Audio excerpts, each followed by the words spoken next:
Hey, uh, I just survived, I think, probably the most challenging day of the entire detox today. So, today started out with me having to go to a bakery to pick up some spinach quiche, to pick up some pecan pie, some yeast rolls, and what else did I get? Oh, some homemade cookies. And this bakery is an amazing bakery. The owner, who is also the one that bakes, she bakes like my family. My family is from Mississippi. And she's a wonderful baker. But anyway, so I'm on this, obviously, this cleanse, and I got 2 weeks left. And so I have to go in there and get the food for Christmas for my family. So when I get in there, it's not ready, but I'm sitting there and I'm smelling, and I'm absorbing all of the baked good smells, which is absolutely amazing. And it's reminding me of one of my aunts that this particular baker bakes like, which is no longer here in the physical realm, but of course her soul is still here. But reminded me of coming to her house to eat. So the memories instantly started coming, and I was like, okay, let me get out of here. All of my food wasn't ready. I was going to come back, later on that morning. Came back later on that morning, it still wasn't ready. Waited probably another maybe 30, 35 minutes. And I just sat there and absorbed all of the delicious smells, watching people come in and out, order food, try different things. And I just sat there. I was disciplined. I just sat there and I resisted. Okay. So then I have to drive this food, which the quiche had literally just come out of the oven. So I had to drive this food from Chicago to the south suburbs to my mom's home. Um, my car was smelling amazing, of course. And I walk into my mother's home, and of course, she's cooking. And it reminded me of just being a little girl. And, mama cooks, and, with cooking and food, it's love. And I felt love. I felt nourished, even though I didn't eat anything. It just brought back memories of, being this little girl and mama's cooking.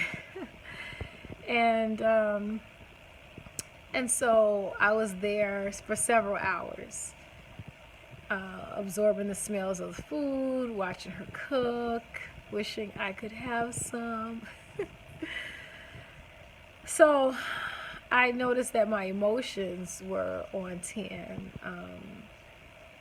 because I wanted to eat, yeah.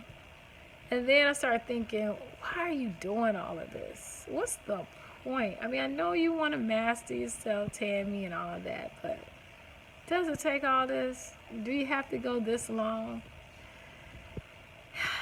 And you all, yes. The answer is yes. I'm a naturopathic doctor, and food addiction is real. The number one cause of death is not drug addiction, it is heart disease. Heart disease is caused by what we are putting in our mouth on a daily basis. Not from the few holidays of the year of eating rich foods. That's not what people are dying from. It's about what we are allowing into our bodies, what's sitting in our arteries, what's sitting in our organs and tissues daily. That is why we are dying of heart disease. Heart disease is leading the diseases. Cancer is right afterwards. And then, of course, diabetes. All related to food, what we're putting in our mouth.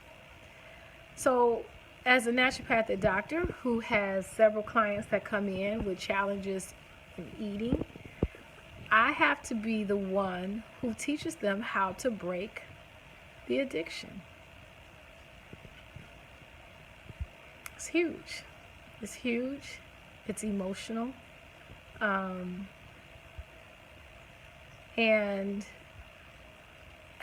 you know, it's gonna take me 100 days to really get all of the revelation, the wisdom and knowledge that's needed to be able to help those clients that are called to me. So this 100-day fast is much bigger than me. It's all about my purpose and my assignment, why I am here on this earth, why I was created to be here for this time. And I actually turned the attitude that I did have attitude, to gratitude, that I would be chosen to be the one to lead the way in teaching people how to eat to live instead of living to eat. So self-mastery equals self-discipline from a mental, a physical, and a spiritual perspective. In order to be able to master yourself, you have to know how to cleanse. You have to know how to identify your triggers. You have to know how to say no to those things that don't serve you, to those people that insult your soul, to those places and things that are not in alignment with your destiny and with your purpose and assignment. And that takes self-discipline. I personally wasn't one that was just naturally born with this fire to work out all the time and to only eat certain foods and to only, watch TV so many hours. And that wasn't who I was. I'm a free-spirited woman who likes to go with the flow.